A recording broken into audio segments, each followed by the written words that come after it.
Hello friends, welcome back to my channel. আমি দীপশিখা, new York থেকে। আশা করছি আপনারা সবাই অনেক ভালো আছেন।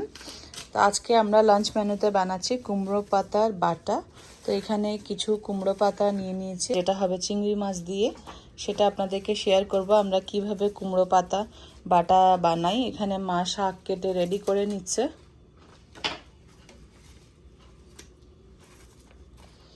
খুবই সিম্পল একটা রেসিপি, অত বেশি সময়ও লাগে না, খেতেও খুবই টেস্টি। তো সেটাই আপনাদেরকে আজকে শেয়ার করব কিভাবে আমরা কুমড়ো পাতা বাটাটা বানাই। তো আমার ভিডিওটাকে পুরোটা দেখবেন। কুমড়ো পাতা বাটার জন্য এই শাকগুলো ধুয়ে রেখেছি। এখানে বেশি শাক নেই, অল্পই শাক আছে।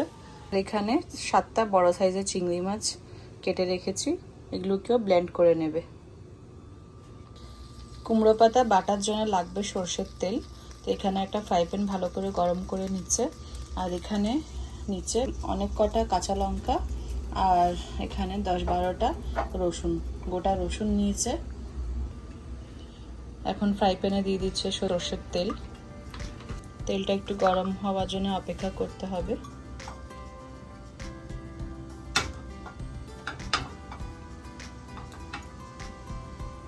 তেল গরম হয়ে গেছে, এখন এখানে দিচ্ছে 1 চামচ মতন কালো জিরা,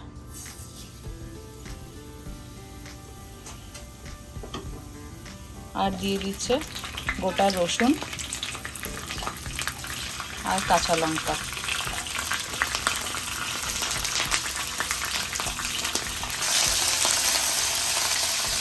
ভালো করে নাড়িয়ে চাড়িয়ে নিয়েছে, আর এখানে নুন হলুদ মাখানো চিংড়ি মাছগুলো ফ্রাই প্যানে দিয়ে দিচ্ছে ভাজা করার জন্য।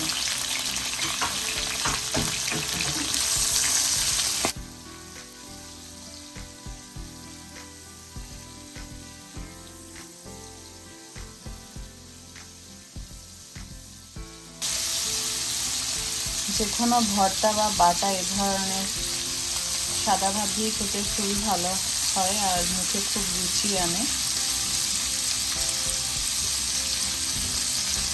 এখানে তো এখন শীত এসে গেছে, আর কুমড়ো পাতা খুব একটা পাওয়া যাবে না, আবার সামনে সামারের জন্য ওয়েট করতে হবে।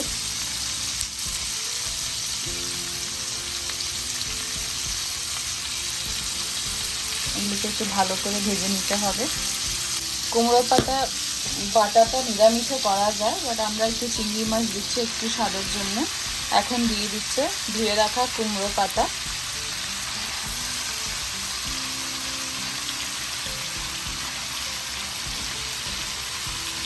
খুব ইজি একটা সিম্পল রেসিপি, খুব অল্প সময়ের মধ্যে হয়ে যায়।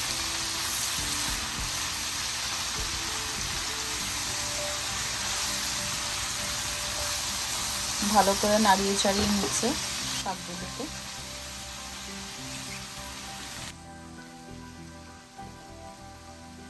একটু নরম হওয়ার জন্য ঢাকা দিয়ে রেখে দেবো 2 মিনিটের জন্য। 2 মিনিট হয়ে গেছে, শাকগুলো অনেকটা নরম হয়ে গেছে, আর একটু আরেক দিকে উল্টে দিচ্ছে।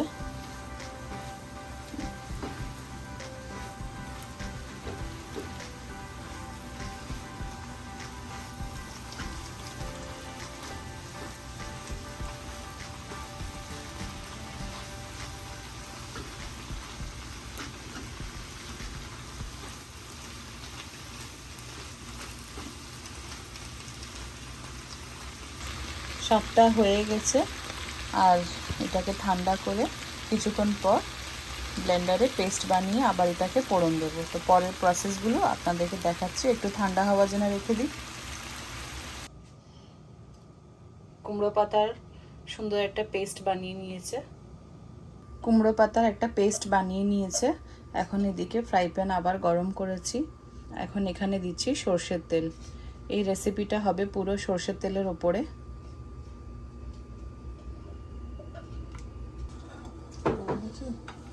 তেলটা গরম হয়ে গেছে, এখন এখানে দিচ্ছে 1 চামচ কালো জিরা ফোড়ন।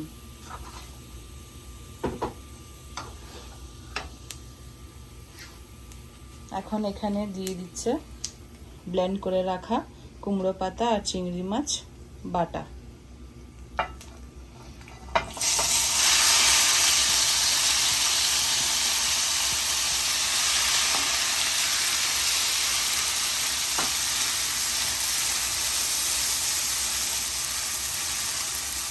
তেল আর বাটাগুলোকে ভালো করে মিক্স করে নিতে হবে।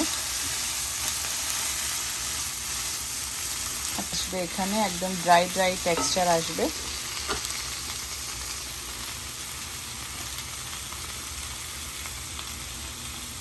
দিচ্ছি অল্প নুন হবে যার যার স্বাদ অনুসারে।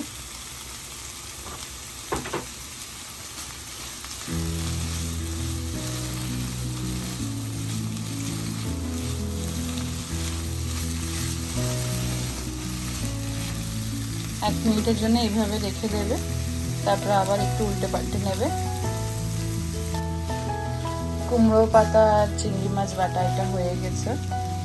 খুব সুন্দর একটা ফ্লেভার এসছে এটা দিয়ে। এটা সাদা ভাত দিয়ে খেতে খুবই টেস্টি একটা রেসিপি, খুবই সিম্পল, অল্প সময় লাগে এটা করতে, আপনারা ট্রাই করতে পারেন। কুমড়ো পাতা বাটা হয়ে গেছে, এখন এটা আমরা নামিয়ে নিচ্ছি, গ্যাসটা বন্ধ করে দিচ্ছি।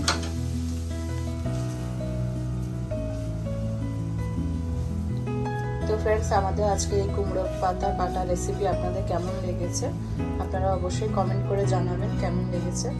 আর সবাই ভালো থাকবেন, সুস্থ থাকবেন, দেখা হবে আরেকটা ভিডিওতে।